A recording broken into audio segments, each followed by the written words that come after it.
This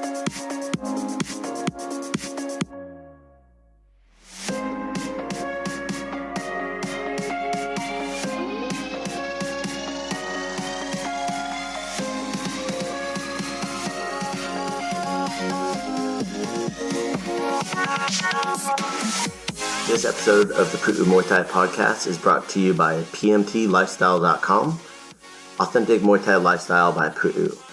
Definitely go check out the website at pmtlifestyle.com for some awesome lifestyle merchandise.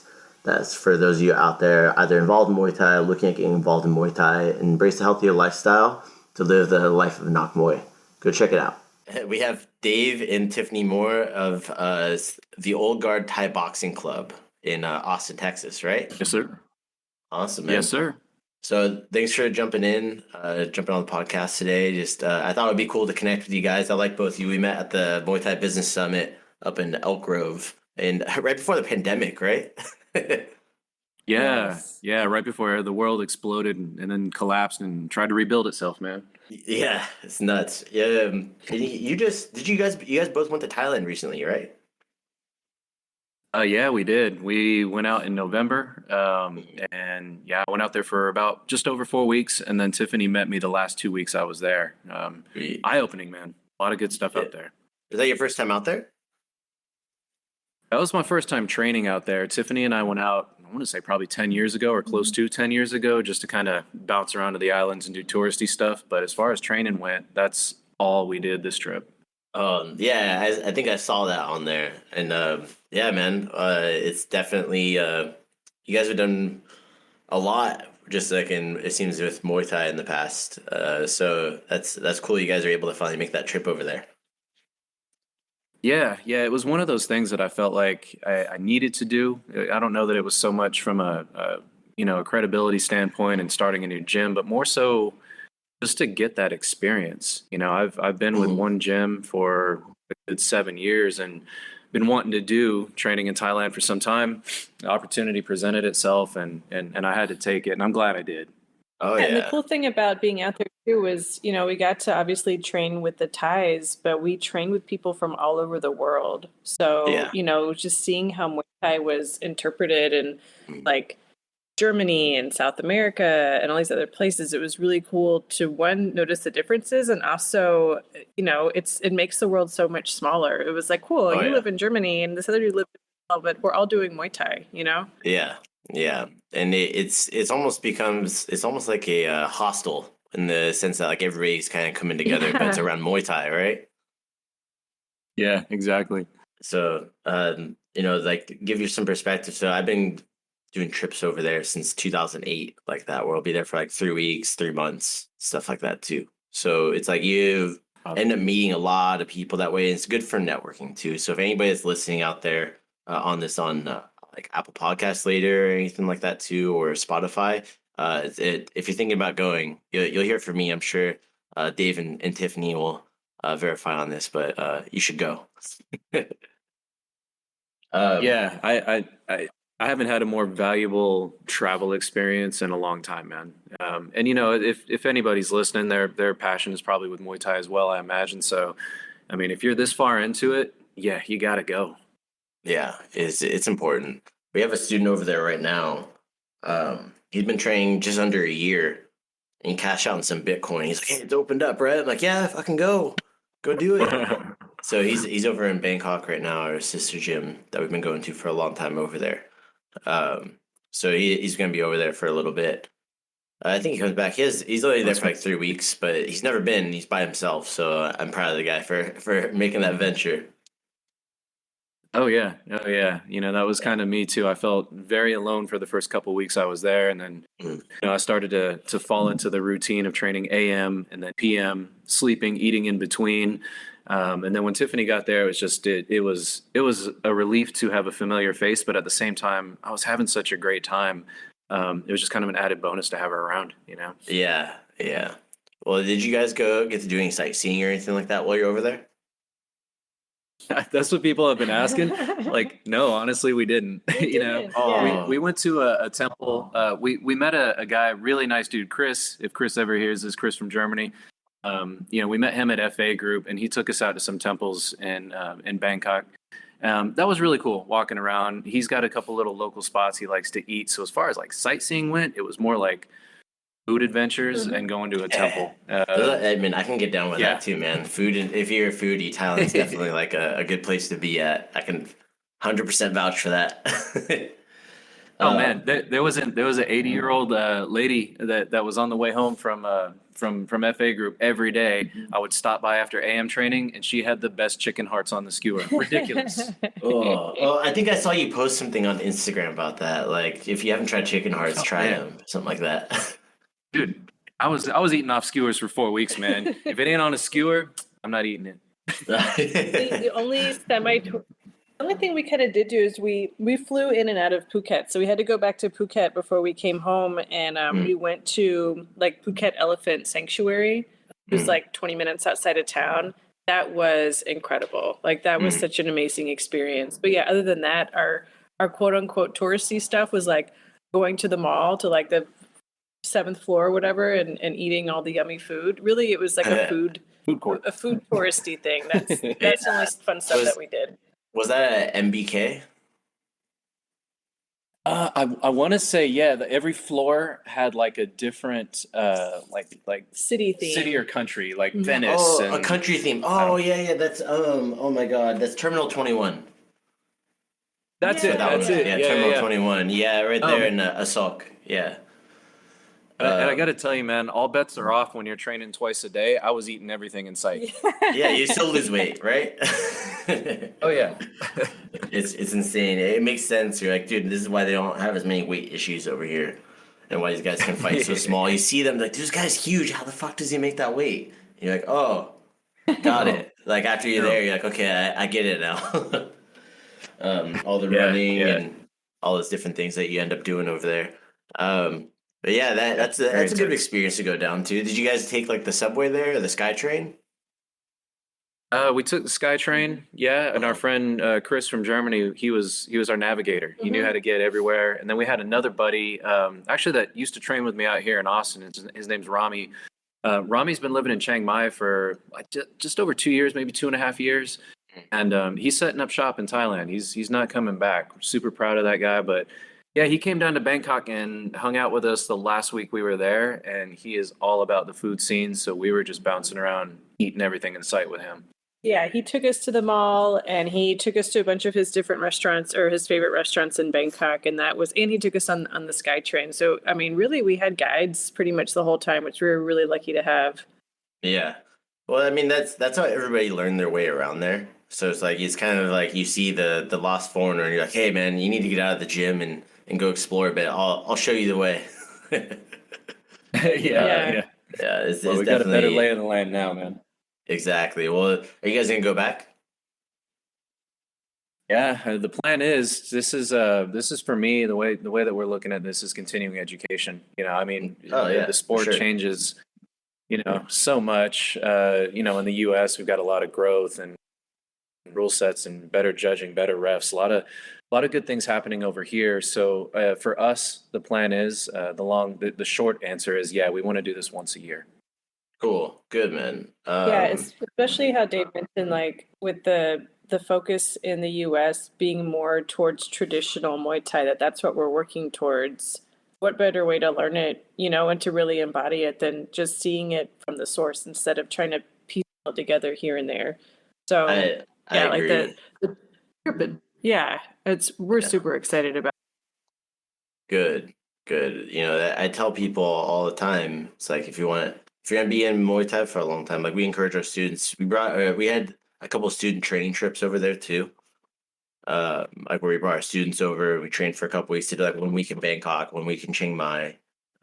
No, sorry, not Chiang Mai. 1 week in Bangkok, 1 week in Phuket. I went to Chiang Mai afterwards. That's what happened.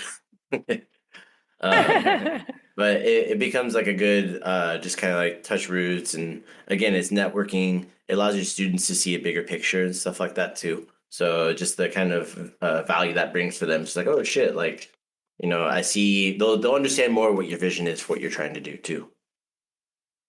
Yeah. And that's a great point, man. I think when we get to that point, with the new gym opening up, you want to, I'd say in a way reward, but we want to organize and reward our really, really dedicated students help that dream become a reality for them. Because I can't count, how many folks have come up to me and been like, oh, one of these days I'm going to go to Thailand, and if there's any way that we can sponsor that, even in part, to make that a reality for somebody and show them really what it's like over there, what the sport is, and how a 15-year-old can toss you around like nobody's business, because he's got 170 fights under his belt, that kind of thing. I mean, that's an eye opener.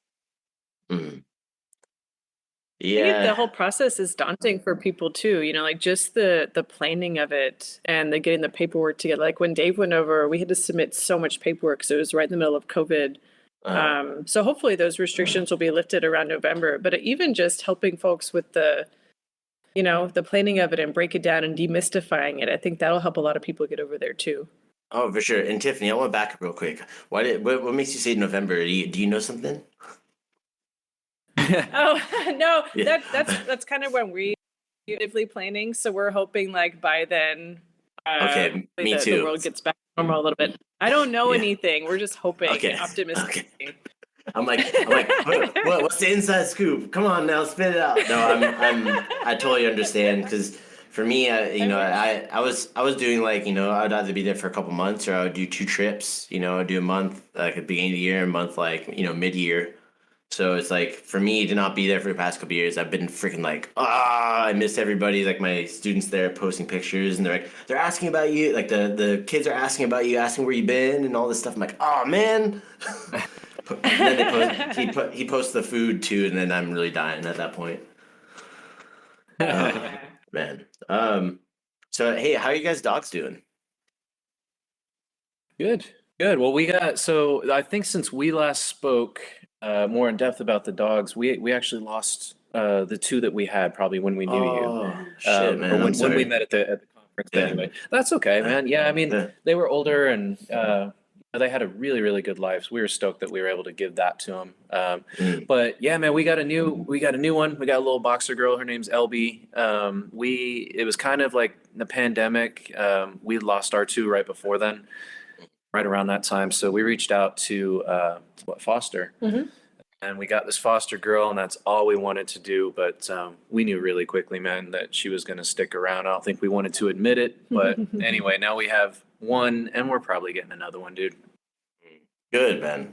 Well, we can post all the puppy pictures, please, or all the dog pictures. Do your rescue, whatever it is. But absolutely send them. So it's kind of getting into it here. So you guys are opening up your facility. Where do you have a location already picked out? Do you have I know you were talking like about getting the lease settled and finalized and stuff like that, but is that process still kind of moving along, or what's going on? Yeah, it's been tough, man. I'll admit, and I remember talking to you a couple of years back, or hearing you talk about the challenges that you've got out there. Yeah. Now, ours weren't along the same lines as that, but it has been just the Austin real estate market it's completely bonkers. Tiffany can speak to it from a more educated perspective than I can, as she's in residential real estate. Yeah. But the commercial stuff too is it's wild. So we've been looking for months for a location. Yes, we have our location. The complicated part about that is the owner of the building hasn't closed on it yet. He will be closing anticipated March 4th. That's when he can legally execute our contract. So for me, as a guy that's, I'm very uneasy with things that aren't more concrete. Kind of stresses me out. Yeah. Been a little bit more stressful than I'd like. But he is this salt of the earth, down to earth type dude. And he's just like, look, I've turned other people away from this space. It's yours. The other tenants, we kind of previewed the space the other day. They were moving out. So he's guaranteed the space to us. Even left him with a deposit on a good faith, post-dated check. And he's like, yeah, man, I'm not cashing it. I'm just going to hold it. Like I said, I'm turning other people away. It's yours. I'm not working with anybody else. So all that say, March 4th, we should have our lease executed, and we should have keys in hand, and we're going to move in. That's when we start our build out. So did you already get through like the your letter of intent to lease and like your stuff like that for like getting into it, or is that kind of just like, do you have like a lease in hand and all the review for yourself? Yeah, so the letter of intent and all that, we've pretty much negotiated everything out, and the final lease just needs to be executed. We've all agreed on it from all sides. And now we good, sign man. it. Yeah. That's good. Yeah. So it sounds like it's happening. You guys are just waiting on those final for them to dot their I's and cross their T's per se. Yeah, Man, yeah, I'm excited exactly. for you guys. And welcome to business, by the way. When you talk about having more concrete stuff, get comfortable with that, man. That's how it is. Yeah. I'll tell you, man, it's been freaking nerve-wracking for sure. But yeah, like we're excited about it. And like I said, he's a super down-to-earth guy, so he's going to be, when we were there the other day, he said, if you got to start ordering equipment, mats, bags, whatever ahead of time, he's in the same building. He's got a space of his own on the other end of the building. He's like, go ahead and order your stuff and you can store it in my unit that I'm currently leasing in the building I'm about to own. So we've actually ordered our mats. We've started ordering everything, ordered from our partners over at Combat Corner. A lot of stuff along the way. So I feel like it's actually happening, Okay. Yeah, man. That's good. That's good. So is this something that you guys have just been saving up for a while, or how you guys doing the funding stuff? It's one of those things I'm always curious. I was just like I said, I was on an hour and a half phone call with somebody because I was telling him about how he can freaking bootstrap his new gym and stuff like that he wanted to start. Yeah, so we started with a pretty modest budget, as far as, saving up for it. We've had some savings for a while. Background on Tiffany and I both in a nutshell. We left the corporate world. Tiffany left, I want to say almost 4 years ago now. Yeah. I left last year in August or July, somewhere around there. So we were coming out of, my 17-year career, her, 14, 15-year career in the corporate world. And that did very well for us financially. But, it almost sounds comical. Once I found Muay Thai late in life, it kind of changed my perspective on a lot of things. What happiness was, what health was, all the things that you hear the stories about folks where Muay Thai has changed them in some way, made their life better. So we were, at the point when Tiffany left, the company was going through big changes. We both worked for the same company. I kept a roof over our head to get her started doing her real estate stuff.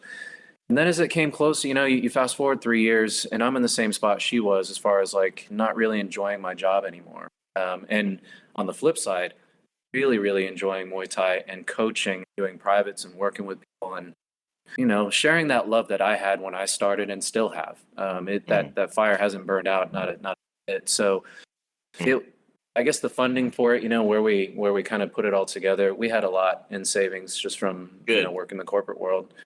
Good, man. So that helped us out a lot. But I will say, thanks, man. I will say, like, even though we started with a small budget, little things, and Tiffany's been a real big help here, giving me some perspective because she's been running essentially her own business for the past 4 years. We went and got some, our team shirts and hoodies and stuff printed. I can tell you, man, just putting that out there and letting people know that we're going to be coming to the community, the response has been overwhelming, and the support from folks that want to, buy a shirt or buy a hoodie or just little things like that. It's been fantastic. In fact, I think that's helped us a great deal to stay within budget and maybe even allow for a bit more money than we had anticipated going in. Yeah, man. And then once you actually have your lease signed, even when you're building the place, I would set up a little table and if you have like some little piece of mat to do intros for people when they're there, it's like, hey, you can come by and do an intro and come get like I don't know, whatever kind of special you're doing for your grand opening and stuff. It's kind of what we did. And we got some cool feedback from people and got the cash flow going pretty easily on it. That's a great idea, man. Yeah, it's simple, and you guys are the kind of people that are like would do good with that kind of stuff too, because you're good people, easy to talk to, and you guys are gonna be doing this. You're gonna be doing it full time. I have a question from somebody that came in on the Muay Thai community Discord. his name, I think he's from I can't remember what country he's from. Dingaroo on the Muay Thai community Discord. He wanted to ask you, what keeps you motivated? I'm assuming in Muay Thai when you feel like quitting. I'll go for Tiffany. What keeps you motivated in Muay Thai? Yeah. I think for me, and I think it's funny because there's so many different people who come to Muay Thai. So I'm going to share my perspective, and I think some folks fall into this group. I always did sports growing up in school, and I really liked having like practice, somewhere that you go and your friends are there and you have a coach and they're telling you what to do and you're working really hard. and you see your skills improving slowly over time.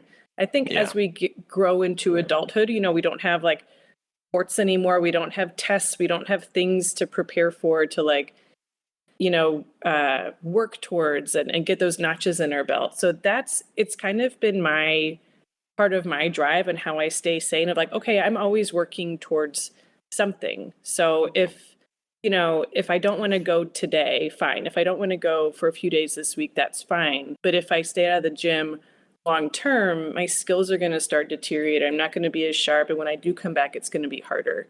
So what motivates me is like, I need that like practice time. I need to be working on something. I need to be like, okay, what am I doing to make myself better? So it's more of like kind of filling that need from when I was growing up, and also just self-improvement, you know? It's like, okay, taking off a few days here and there is not that big of a deal, but when you start really taking off long term, what am I doing? You know, how is this making me a better person? Yeah. Well, you know, I can, for me, I didn't grow up doing a lot of sports. So, but I have met people who are like that. They just need that consistency and constant improvement to be working on that. And so I guess for Dave, what about you? Is it similar or something different? Yeah, and the question was what keeps me motivated to When you carry feel like on, quitting, right? like when you feel like quitting, like if you've ever felt like quitting Muay Thai. I gotta tell you, man, that the people around you, the people around me, let's say from my perspective, the people around me keep me in this. You know, there's always, you work with various training partners, and inevitably you fall into working with, you know, pretty consistent training partners based on size or skill level or whatever it is. And you make really great connections with people, you know, doing that. And so those days where I was like, man, it's cold outside, I'm not going in, or whatever, you know, you start to get, you know, text messages, phone calls from people. What's going on, man? I haven't seen you in the gym in 2 days. It's not like you. You're here every day. And so when you have this good support channel of training partners, you got this good support channel of, you know, fighters that are around you.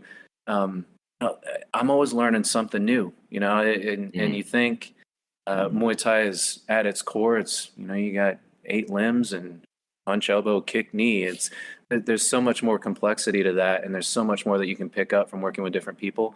So I was always excited, even working with newer people. It's like, man, you start to get a kick out of that and watch the joy that comes out of them.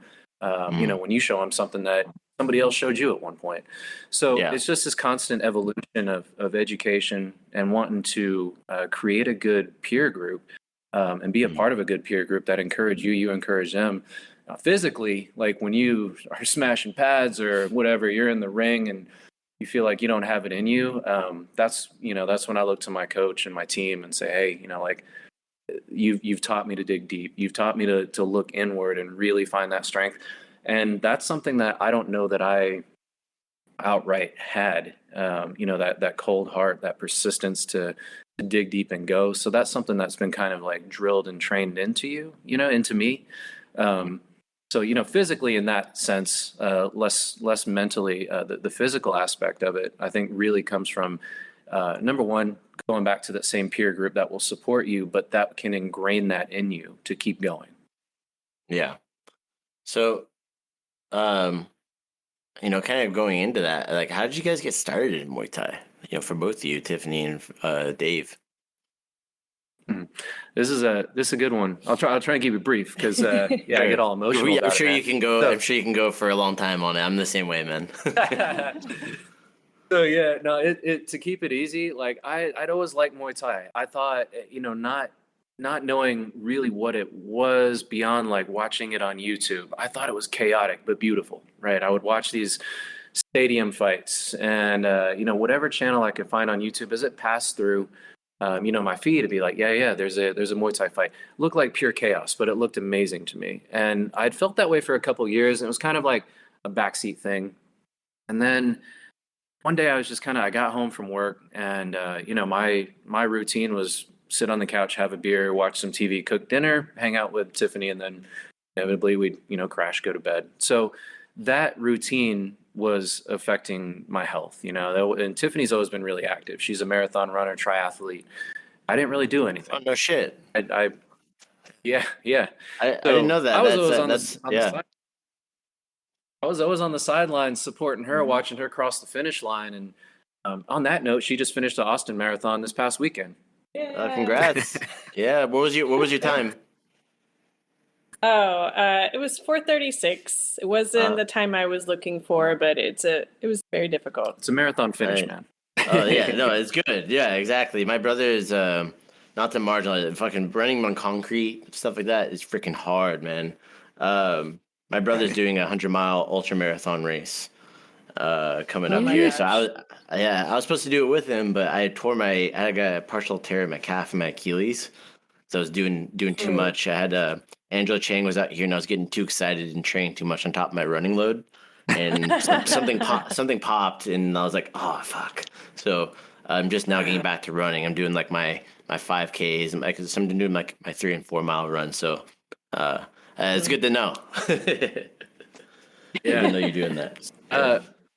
But yeah, man, I just got, I got tired of being, feeling lethargic, feeling like, my wife was super hot and in shape, and I'm a lump over here, man. So I needed to get up and do something. Yeah. And, I just, man, I had no idea where to go or what to do. So I just Googled, and I picked the closest Muay Thai place to me, which was a couple miles up the road, and went in there. And I think that program at the time, they had like 3 days a week. Actually 2 days a week. It was Tuesdays and Thursdays. I would go in on Saturdays and just practice whatever I learned on Tuesdays and Thursdays by myself on a heavy bag. And that's really how I got started. The guy that was coaching there was actually substituting in, and he was from another gym, which is when he left, I really liked his coaching. I liked his style, and I followed him to that gym, and that's where I was for a good 6 years, maybe 7 years. And that's where I got my start. So I would come home and tell Tiffany, like, oh, I learned this trick. Oh, we're doing this thing called clinch. Oh, check this kick out or whatever. I was always so stoked about everything. Yeah. And the cool thing was, man, she was stoked to hear about it when I came home.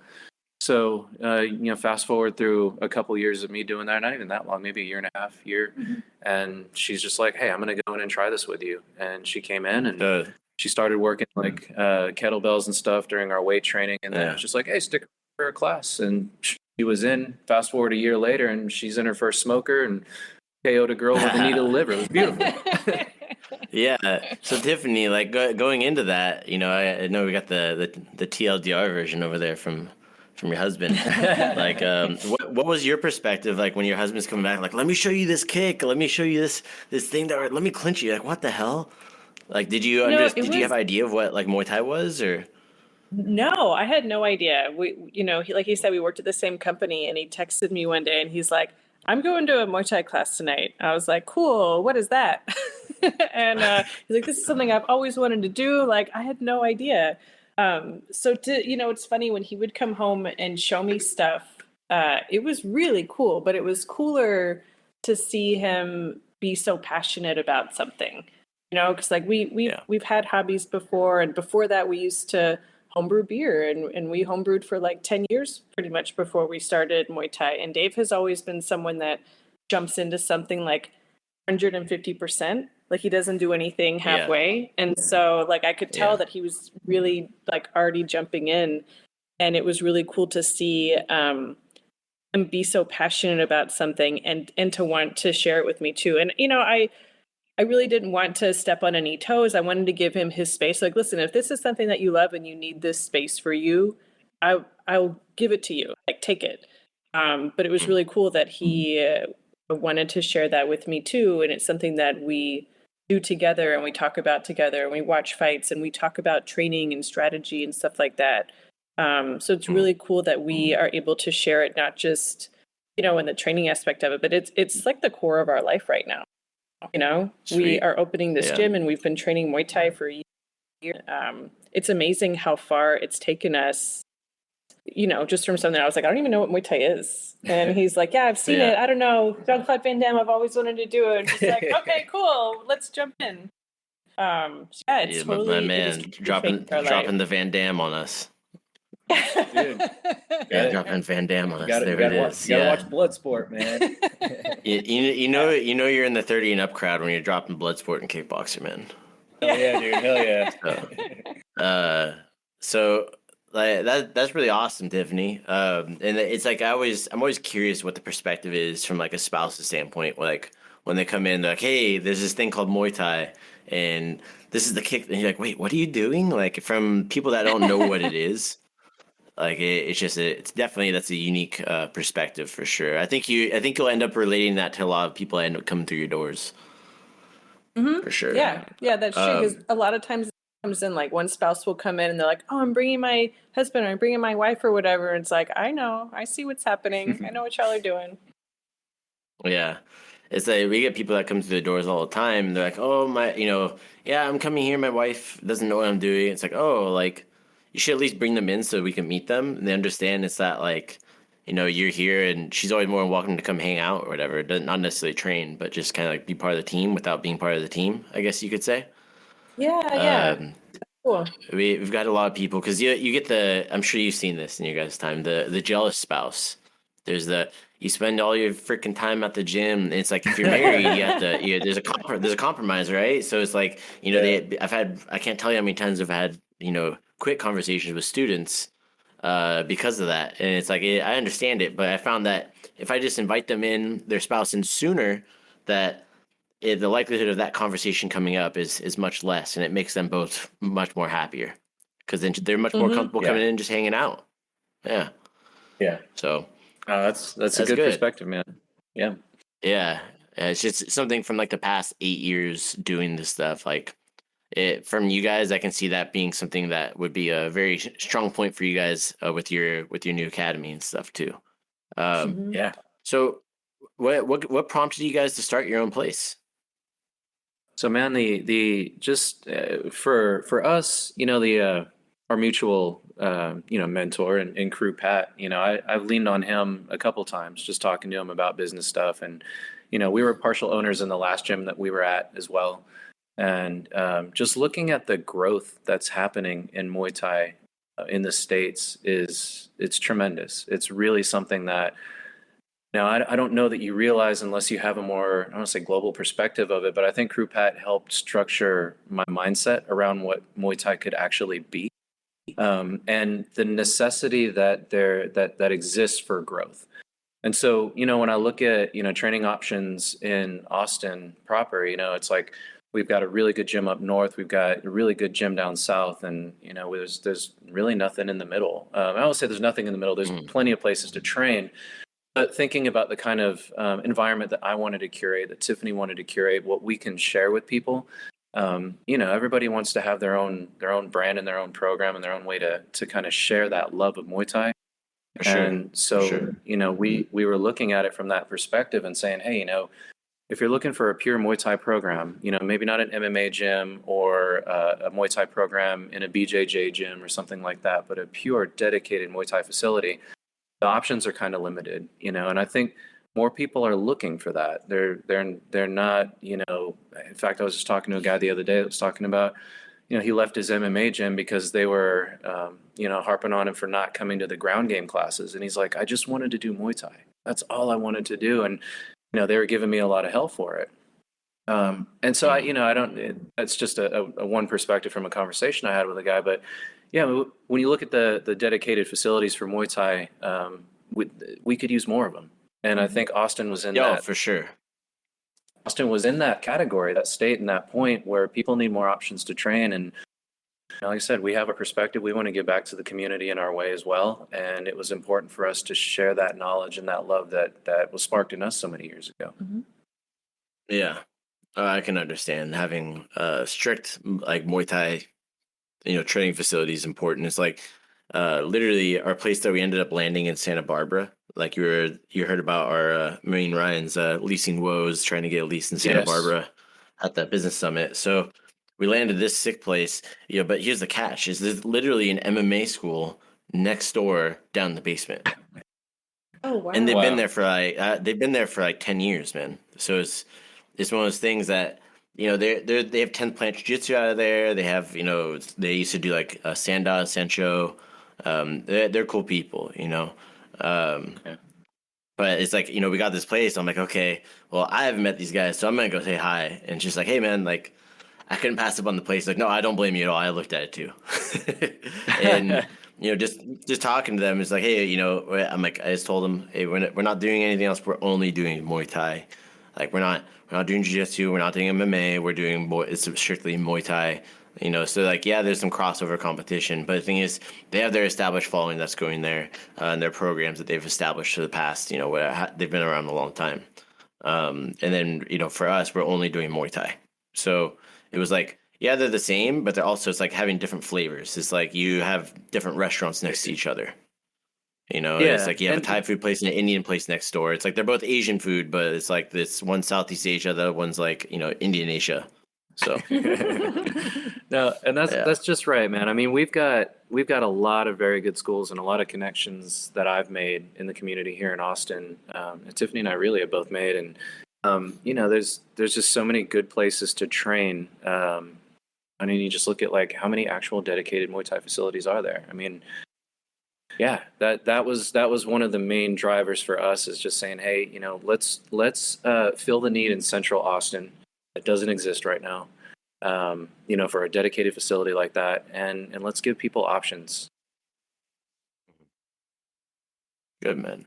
Well, I think that's just having that's going to be good. If you guys see the potential there, then I'm sure it is, because you're living there. It's easy to be able to see the market if you're boots on the ground like you guys are.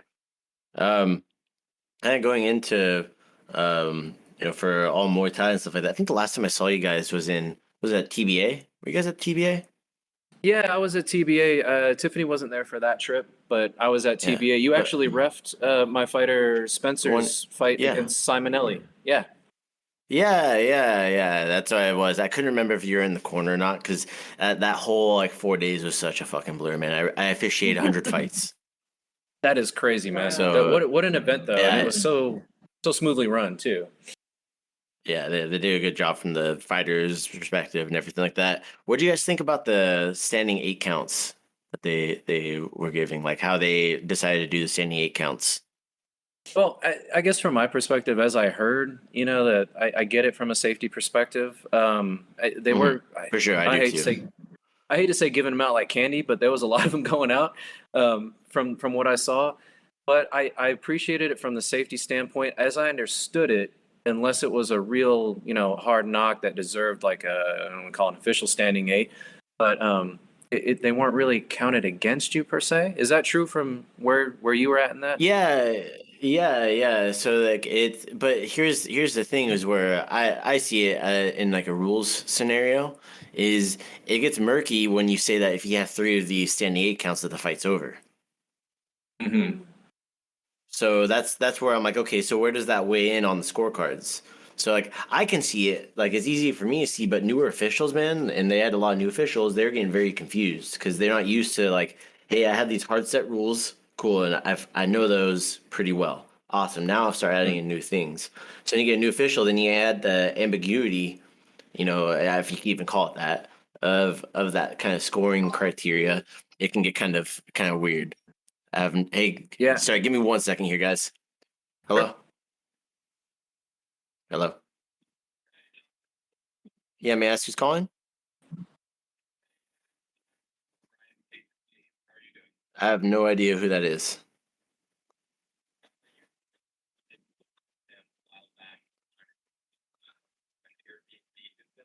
I want you guys to hear this. Yeah? Okay. Yeah, I remember that. Can I record this call, by the way?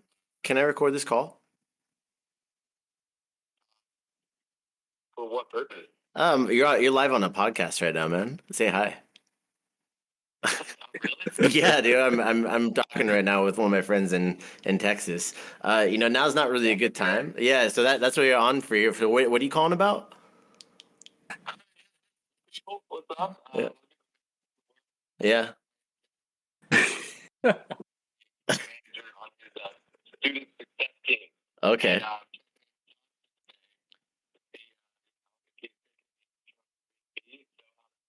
Yeah, man.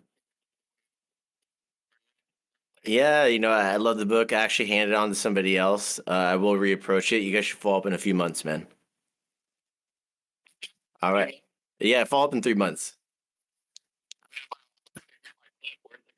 Oh man, here real quick. You can say hi. So let's see.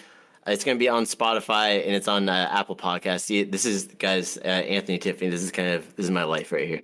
Okay, so what's your email? What's your business email? I'll send you an email.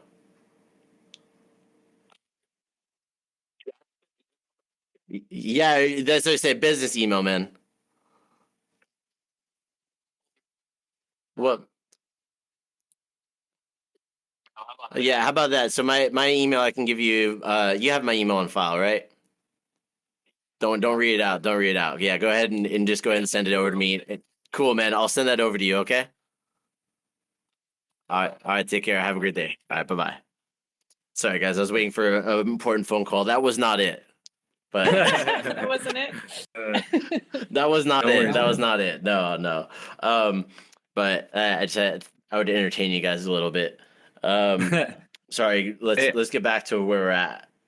I gotta say, Jonathan, I'm gonna fly out to Santa Barbara or Ventura, whichever spot you're at, and I'm gonna leg kick you once for every time you call me Anthony, dude.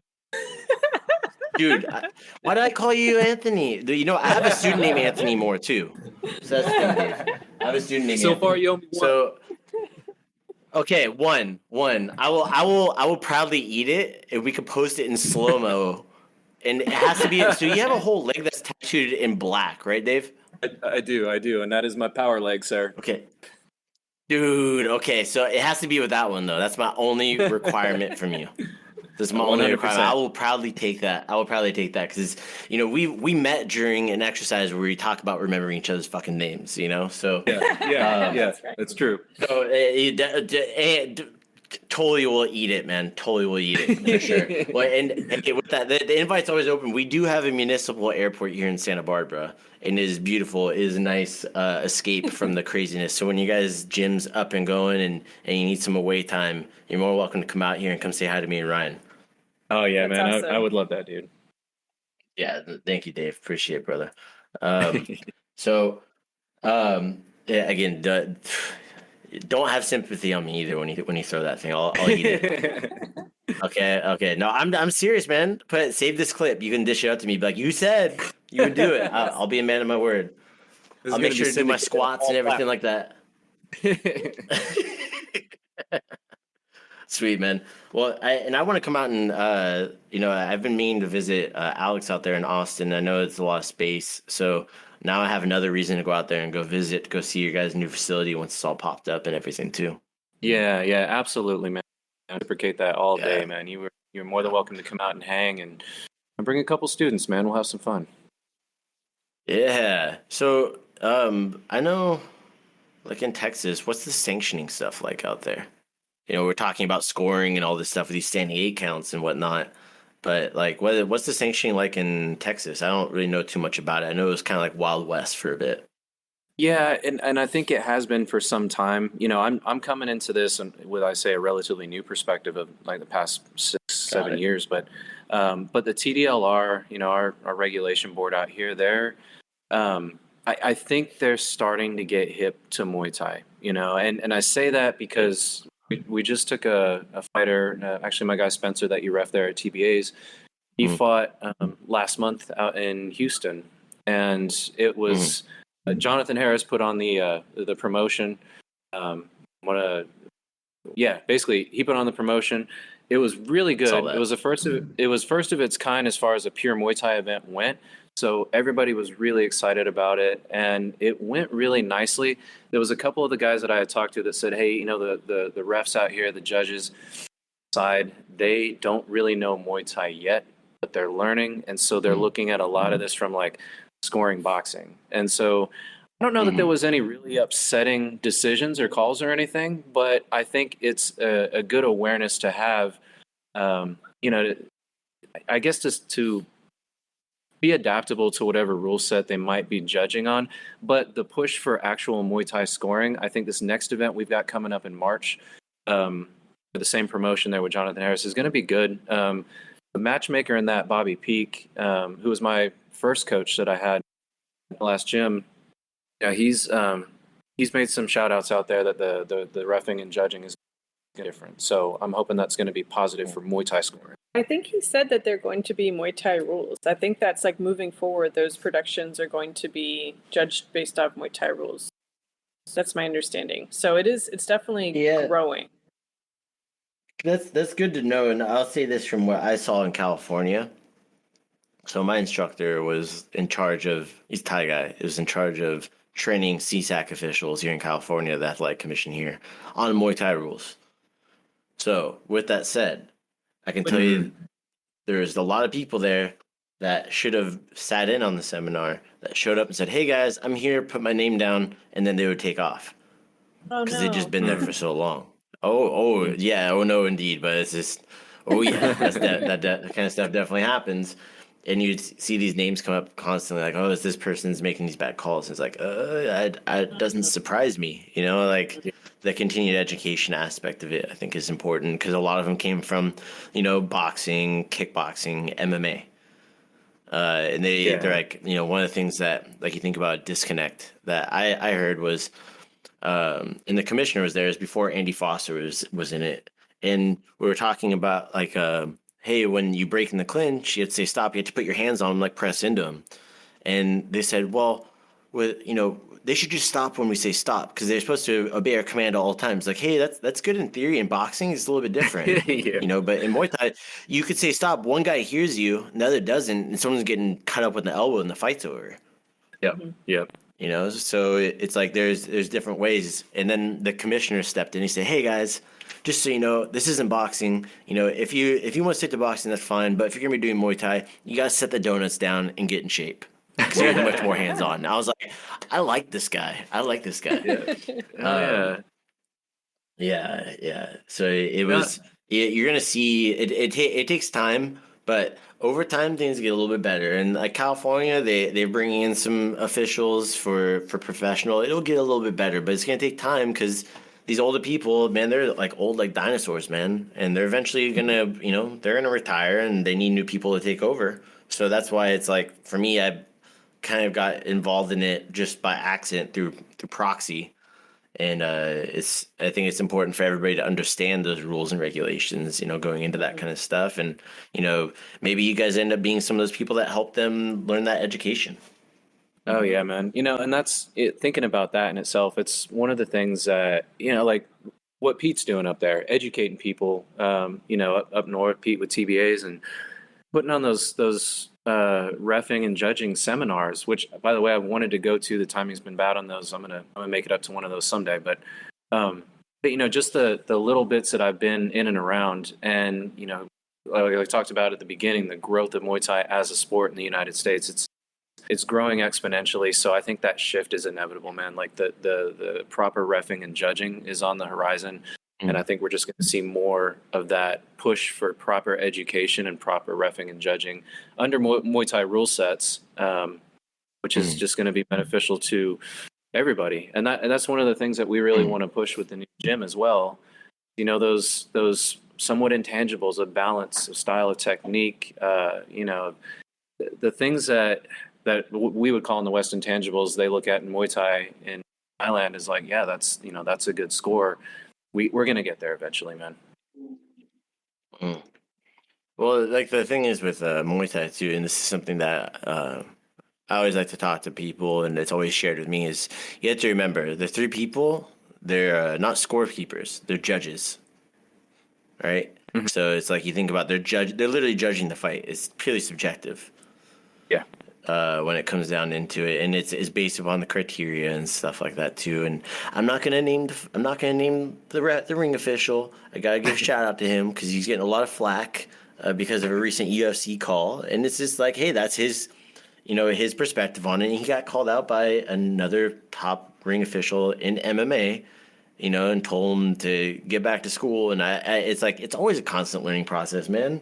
So I'm not going to name the ring official who it was, but we got your back, bro. Do you know who I'm talking about? We know who you are. Do you guys know who I'm talking about? Yeah. Okay. I just want to make sure. I think it was it was one of those things I saw. I was like, oh, shit. Like that person, Twitter, relentless as usual. God damn, man. So, yeah. kind of going into that for you guys, what's your set like soft opening date for your new So facility? I'd like to have a soft opening date of probably 3 weeks into March. I got to set that up a little bit more concrete, but we're looking at an April 1st open date. In fact, I need to blast that out on Instagram Mm. today. Let folks know. We've got that up on the website now as of last night. Cool. But with everything coming in, moving fast, I've got more than a handful of folks in the community that are like, I can do this, I can do electric, I can do build out, I can do whatever. So it's going to move really fast. Hell, our mats are going to be here on Monday. Our stuff from Combat Corner is going to be here. So yeah, I mean, we're getting the Nice. mats before we even have the space. So we're just going to get in there and get to work as soon as possible. Nice. Well, kind of just going into here, I guess like for you guys going into it, what do you think your biggest hurdle is going to be? Oh, that's such a good question. I hadn't really thought about that. I was like, yeah, it's one of those things that I always like to. I like to pick people's brain when it comes into the business stuff and for this kind of thing. Like what your biggest hurdle might be. So I'll hit this one real quick and then I'll pass it over to TC. Yeah. She's got some things, but I think for me, man, like even just you and I quick chatting last night about this, there's a lot of social media. There's a lot of technology that I'm not really hip to, man. I'm not a dinosaur, but I'm not really hip to a lot of this shit. So me having to learn different aspects of promotion for the business, I think is going to be something that's going to be a big learning curve for me. Right now, like the most immediate thing is learning like SEO for the website, and making sure I can pop up and searches when people look at Google Austin Muay Thai or whatever it is. So I've been just digesting a lot of that, constantly updating the website, trying to keep people hip on the Instagram as to what's going on. And I think as when we get the keys to the space and start building it out, I'm really it's going to be challenging for me to remember to keep people with that stuff because I tend to put my nose down and just grind. But the community's curious and they're excited and they want to know. And so the more channels I can learn about, like even this, like Discord we're on right now, this is all brand new to me. So if there's more ways to get ourselves in front of people, I think that's going to be the challenge. Yeah, absolutely. And that's something that you're always going to, especially like when these like first stages, because you're just going to be so freaking busy. It's going to be, it can be very overwhelming at times. And just remember, there's always something to work on. I'm sure you know that. There's always something to work on. But let me just tell you something.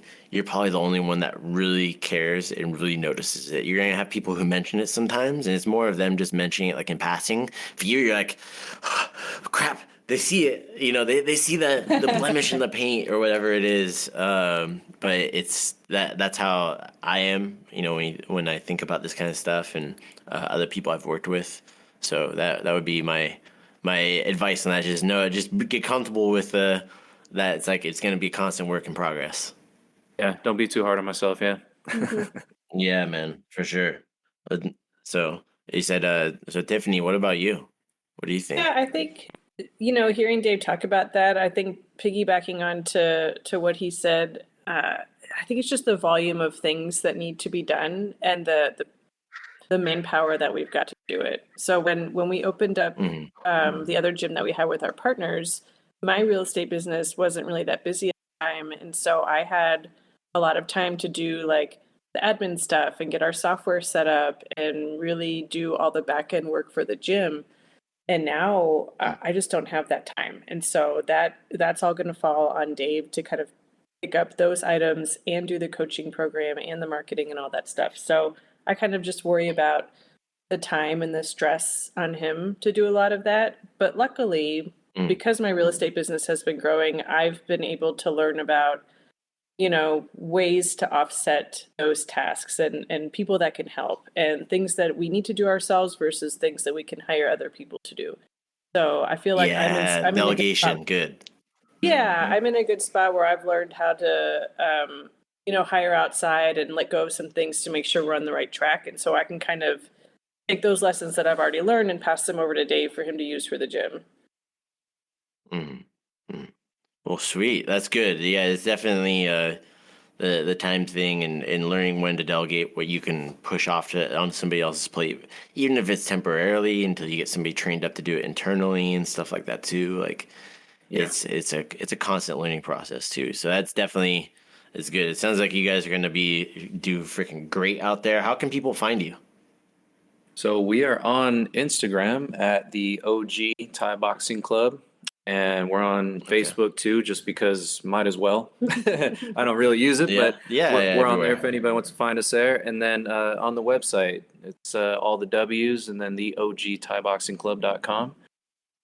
Where else are we at? Right? I don't know. I think that's it. We're in Austin. We're in Austin, Texas. That's you're in Austin, Texas. Yeah. So, but soon when people go in on Google Maps and they type in Muay Thai Austin, Texas, you'll be one of the people that pop up on there. The OG Thai. Yeah, actually, we're on Google Maps. We're on Google Maps right now. I'm working to get our site indexed into the regular Google search, but yeah, we're on Google Maps. Our physical location is going to be at 1702 Aldridge Drive, Austin, Texas. Sweet, man. Well, hey, really appreciate. I was gonna say, yeah, go ahead. I was gonna say, check this out. No, I'm not gonna give the phone number's too good. It's funny. No, it is funny. No, dude, put the phone number out. Put it out. The phone number for anybody in Austin looking for good training is 512 the knee. THEKNEE. Oh. Yes, sir. Oh, dude. Okay. I will give you props to that one because that is gonna look gangster on a flyer and on your media, man. That's right. Just I might be a little bit jealous about that. That's good. That's funny. That's good. So, what is the number again? You gotta repeat it again. 512 the knee. THEKNEE. 512 the knee. The knee. Mm-hmm.